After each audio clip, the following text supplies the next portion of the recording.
chair of this conference, Cherie Booth QC, and the First Lady of the United States of America, Hillary Rodham Clinton.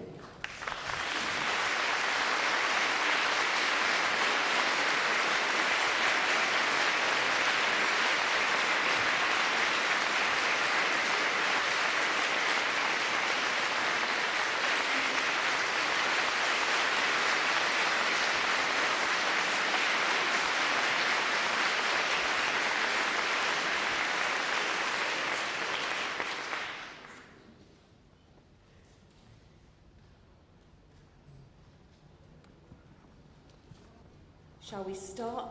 Which is workshop number 1?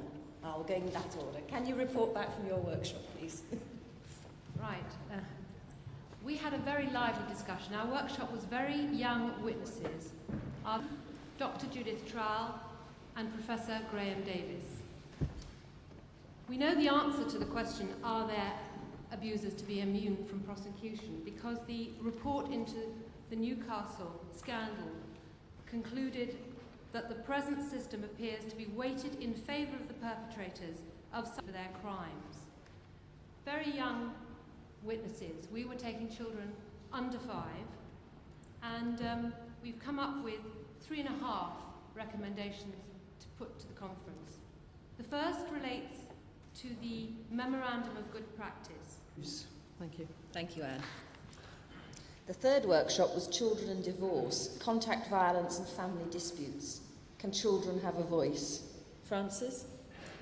Well, we were aided enormously in our workshop by the quality of the 3 systems, Northern Ireland, Australia and New Zealand, to look at the ways in which they deal with domestic violence between parents and the extent to which you should have contact orders in those circumstances. Finally, Jill Gorrell-Barnes, therapist at the Tavistock, spoke of her work in dealing with high conflict families, not necessarily in divorce, but certainly high conflict families where violence was a serious problem, and where her work often lasts from 1 to 2 years. In particular, I recall her saying that one couldn't expect a child to say anything at all until tell their story. Indeed, there was a unanimous recommendation who talked to us about his family experience and the experience of his child Josie giving evidence and talking with professionals. We also heard from Judge Paul Collins about training from judges. The training points that emerged, and there were many, but to summarise them, training must ensure that people, whoever they are, professionals and others, genuinely seek out the views of children and young people and involve them, and that the professionals and other people involved in doing this know how to go about this. A training issue that emerged from research, from Emily's research, was that lawyers and other professionals think they know about children and young people, but their views do not match children's experiences, and training needs to match up the same name. This is a woman who 2 weeks ago, when I was in Washington, was speaking with me at the launch at the British Embassy of the International Centre for Missing and Exploited Children. It's a woman who only today went back to a children's play project which she and I visited in Belfast last year.